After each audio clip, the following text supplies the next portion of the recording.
What? What? What the hell is this? Harumph. I didn't get a harumph out of that guy. Give the governor harumph. Harumph! You watch your ass. I see you shiver with anticipation. Let the show begin. Hey everybody, this is David Heretic coming at you with another edition of Reactions, Reviews, and Rants. And tonight, okay, making their debut on the channel tonight, we have Children of Bodom. Yes, indeed. How about that? Children of Bodom making their debut on the channel. This comes as a request from Stephen Harlan, and Stephen wanted to see me react to this song by Children of Bodom called Angels Don't Kill. Now, have I heard this song before? No, I have not. I've heard of Children of Bodom. I'm well aware that they exist. I've heard a couple of songs from them that they did as covers, covering other bands' materials, but I don't think, to the best of my knowledge, I've ever heard anything original from them, so this should be new to me. Now look, as always, there is a possibility I may have heard this song in passing and I just don't realize it. So as always, if I start listening to the song and I suddenly go, I've heard this before, I know I've heard this before, I'll let you know. That's the truth. You know me, I'm going to be honest with you guys. This was posted by Ernestosis, I hope I pronounced that right, and the video has 131,430 views. It'll get you there. Before I go any further, I do need to mention, Steven did request this song way back at like the beginning of January, when it was discovered that Alexi Laiho, one of their guitar players, had passed away unexpectedly. Cause of death apparently was severe damage to the liver due to alcoholism, I suppose. It was alcohol-induced trauma to the liver and liver connecting tissue, I believe is what the official statement, and the pancreas was the official statement. So that's unfortunate. It's really unfortunate he passed away. He and Steven did ask me to do this way back in January, but I gotta go by the queue, man. I have to go by the queue. Better late than never, right? So we're gonna do this to honor his memory, I suppose. So we're gonna see where that takes us. Other than that, there's really nothing else left to say. Link to the original video will be down below in the description for your viewing pleasure at your leisure. Let's get started. What do you say? Are you ready? Are you ready? Because here we go. All right, here we go. Children of Bodom, Angels Don't Kill, live HD. Cool. All right, let's do this. All right, boy, let's do this.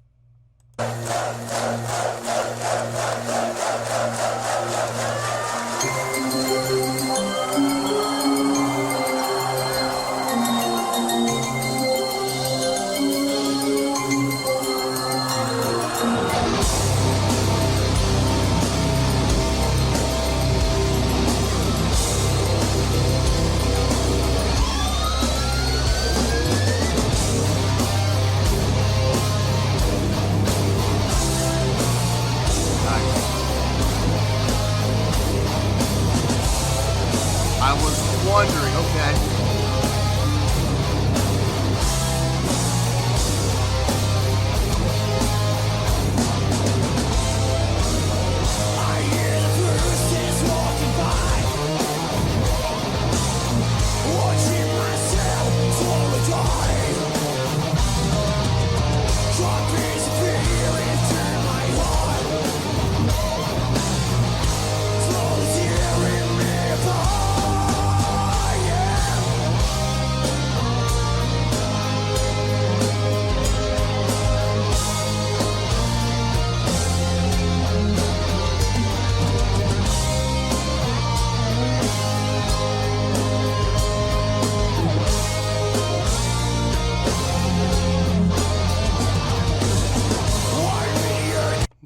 Let's pause there. Great start. Fantastic start. Guitar player, I believe that's the lead singer too, up on that riser at center stage. Big, wide stance. Automatically eyes drawn toward him. great start with that type of an image. Great start with that song. Just coming in, no frills, nothing fancy, nothing pretty, just right smack in your face. Pow! With that great, impactful chord. All in unison with the drum hit. Very powerful entrance. I love the use of the lighting. It spells out C-O-B, the initials for Children of Bodom. I get it. Great use of lighting as floods, using those as floods as well. And then I saw those Pennzoil oil cans, and I'm thinking to myself, no joke, I saw those Pennzoil cans, and I was like, wouldn't that be great if that's where they had some flame pots? You know, they had flames coming out of those. That'd be pretty awesome, right? And then sure enough, they went up, and I'm like, that's great. I had a feeling that makes perfect sense. I wonder how much Pennzoil might have paid them to have their ad, you know, right there, ad placement, or product, sorry, not ad placement, product placement. I wonder how much Pennzoil may have fronted them for that. Anyway, great start. I'm liking the feel of this tune. I'm liking the sound of this tune. I'm liking where this is going. So let's keep it going and let's see what happens. Back up. Nice ESP.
Nice break.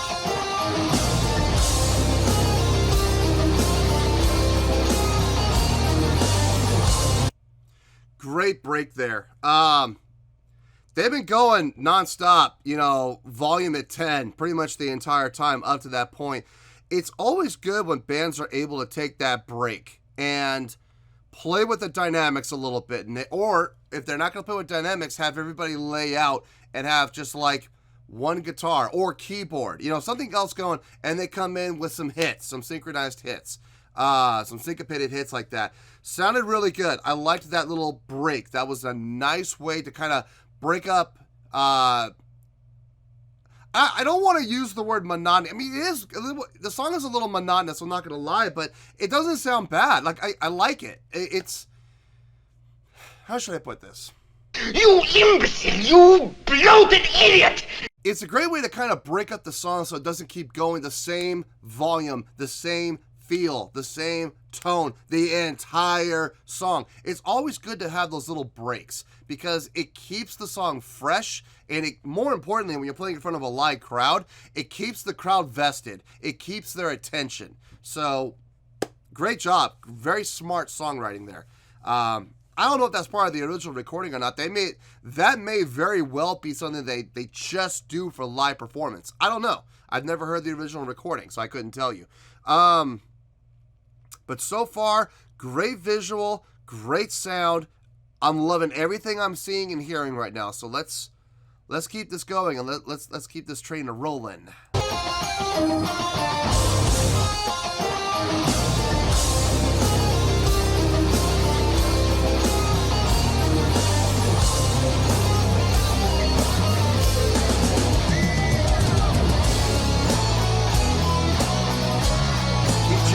good.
It's tough when you're the lead singer and you're playing guitar to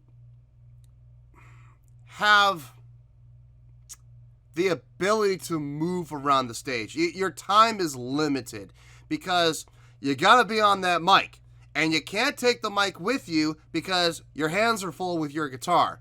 If you're a lead singer and you're not playing guitar, you can pick up that mic and you can walk around the stage. No problem. If all you're doing is playing guitar and not singing, you can move around the stage. No problem. When you're doing both, your ability to move around stage is extremely limited, unfortunately. I have seen him move a couple times when he wasn't going to be singing for a little while.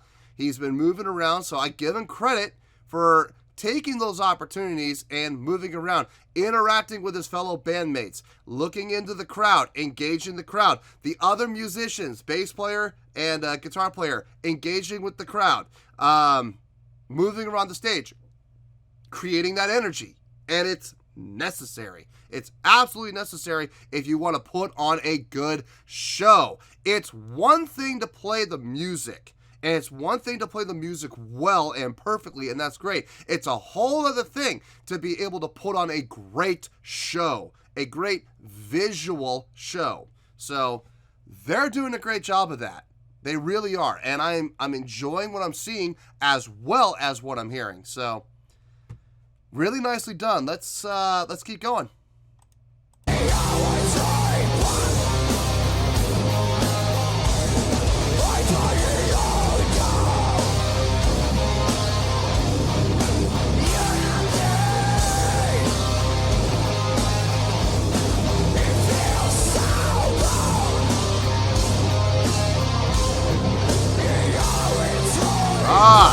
Retardando, nice.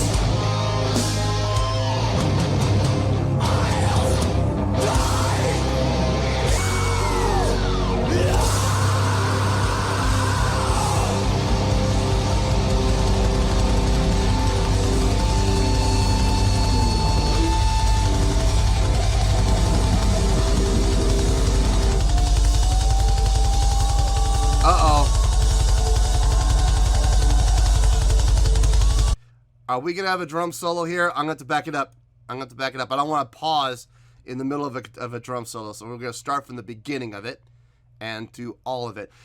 Great ending. If that's the ending of the song, that was fantastic. I loved how they went for that retardando. They slowed down, slowed down, slowed down, slowed down. That was fantastic. They got those synchronized triplets. Jun, jun, jun, jun. Ja. Yeah, that's very nicely done. Very nicely done. I believe it's triplets. 1, 2. They were going a lot. Maybe I'm wrong. It might have been 16ths. Hold on.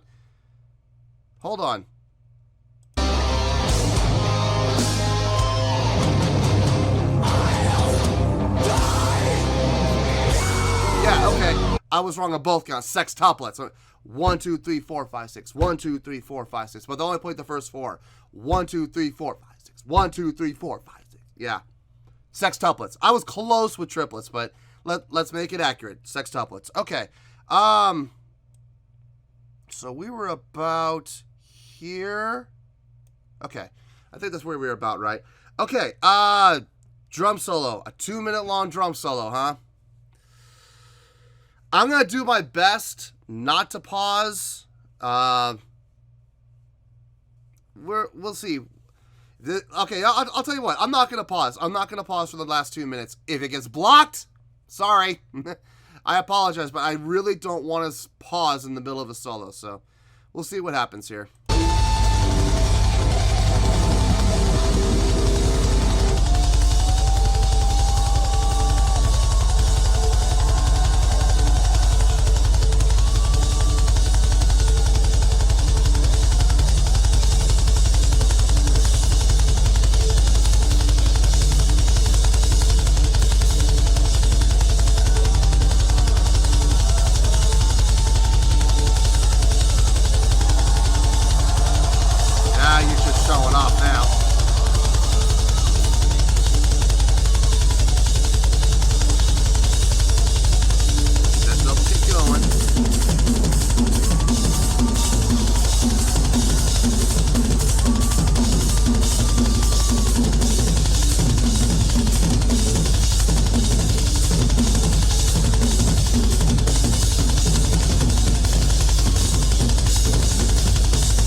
Nice little solo. Not too long.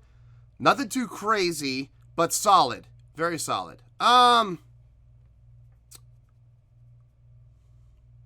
Should I include that in the score? Yeah. Well, it's not really part of the song. So, I don't know.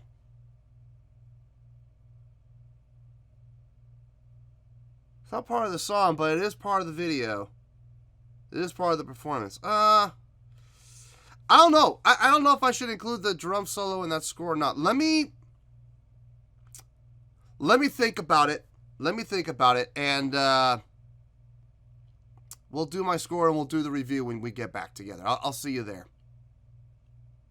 Well, there you go, folks. That was Children of Bodom with Angels Don't Kill. This was a request from Stephen Harlan. Okay, on a scale of 1 to 10, I'm going to give that an 8.4. Yup, 8.4. I feel good about that score. Let me tell you why. Why? First of all, let me just put this out there right now. I am not going to include, I thought about it, I am not going to include the drum solo in the score. Reason being is the drum solo is not actually part of the song and the live performance of said song. It's when the song ended and he started his solo, it was a completely different track. So I'm not going to include it. I will say, let's start with that drum solo though. I will say that was a really nice solo. Really well done. Saw some good technical work. I love the crossover that he was doing. You know, hitting, cross, hitting, cross, hitting, cross. That was nice. I like that. And there was reason behind it. It wasn't just flash and showmanship. He actually had to go over and hit. So it would have been a lot easier to do this than it would be to do this and then come back. So crossing over, I always like it. Let's see, grid cymbal work. The cymbal work was good. I was more impressed with his tom work. I think I was least impressed with his double kick. If I'm being honest, the double kick, there were a couple times where the double kick, it felt like it started to drag a little bit. But then he brought it back up again. It was like he felt it, like it started to drag, and then he would feel it, and he'd be like, oh crap, I need to bring it up, and he would. You know, he'd bring it back up to speed again. But there were a couple times where the double kick did kind of fall behind just a little bit. But the tom work was really impressive. I loved the tom work that he was doing. The tom selection that he was doing. He wasn't trying to go too fast with the run, going from high tom down to low tom like most other drummers do. He stayed up at the top, he worked his way to the middle, then he worked his way down to the bottom, and I don't know, there's something about that. I mean, don't get me wrong, it's impressive when people do the rolls, you know, high to low, or high to low, low to high. It's cool when that happens, but I have a very deep appreciation for tom work when it's done in sections like that, and they can ride on those 1 or 2 toms like for a little bit, not too long. I'm not saying spend 2 minutes on 1 or 2 toms, but when you're able to focus a little bit for, like, you know, 10 seconds or so, you know, able to focus on those couple toms and really work them and get the most out of them you can, I can appreciate that. I like that. I really do. And overall, it was a really good drum solo. I really enjoyed it. Let's talk about the song. This is where the 8.4 comes into play, okay? All right. Starting off with the song itself. Great songwriting. Smart songwriting from start to finish. Everything lined up. Everything made sense. There was never one time where I was sitting there scratching my head going, why did they do that? You know, even the key change in the middle of the bridge that they were doing, that was really nice. I really dug it. It was nice. Again, much like the break that they had, it was important to help change up the song, help the song evolve, help the song move forward, give the song a chance to evolve and capture the attention of the audience and keep the audience engaged. So, great job. From a songwriting standpoint, nothing too complicated other than their syncopations and their synchronizations and their subdivision work. That was complicated. The chords, not complicated at all. It was a pretty simple chordal progression, but what they did with those chordal progressions, with the subdivisions, the synchronized subdivisions, I loved it. I thought that was fantastic.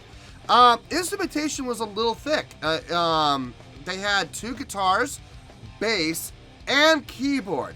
I know a lot of people will criticize that. I love it. I love it when they have that type of instrumentation. A lot of people were like, well, having 2 guitars and a keyboard is overkill. I beg to differ. I don't believe there's anything, I don't believe there's any such thing as having too full of a sound. I don't think so. I love having that full sound. It leaves absolutely no gaps. It's more voicings, which add to the complexity of the songs. So I never see having 2 guitars and a keyboard as overkill. I think it's a great mix-up. I could hear everything in the mix, so big shout out to the FOH guy. I heard bass, I heard keyboards, not all the time, but when the keyboard would switch patches, I definitely heard it.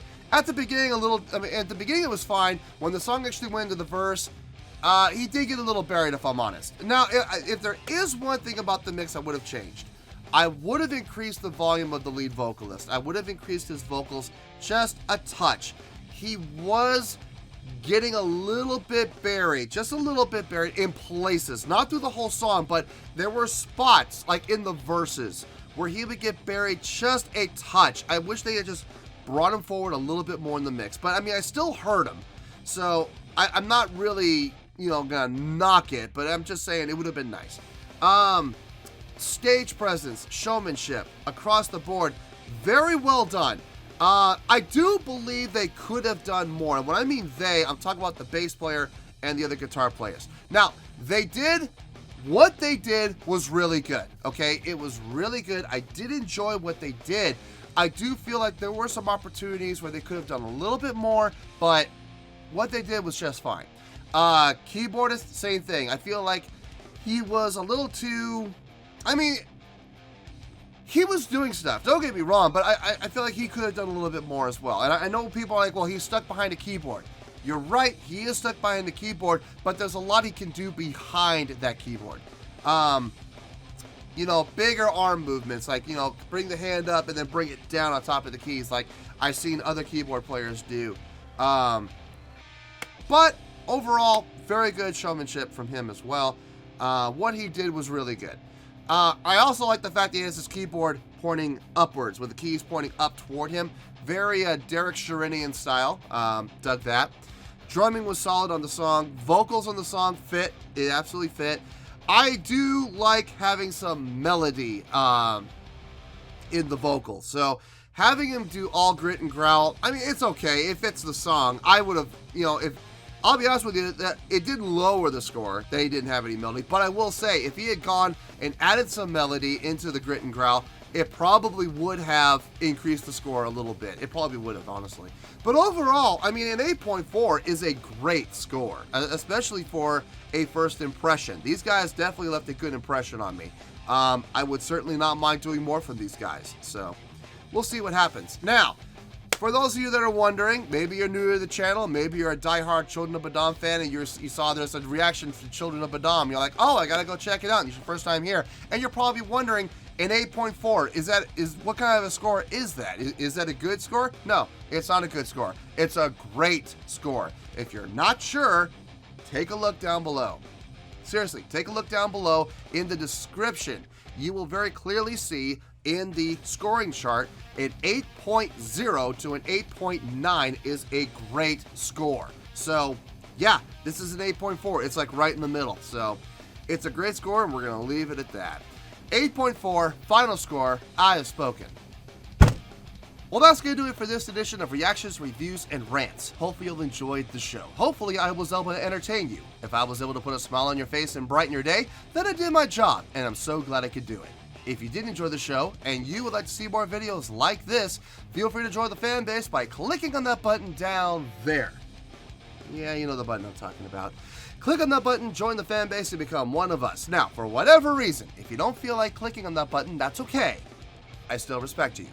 Also, if you did enjoy the video, please feel free to give the video a thumbs up. It'll do me a world of good, and it will do you absolutely no harm whatsoever.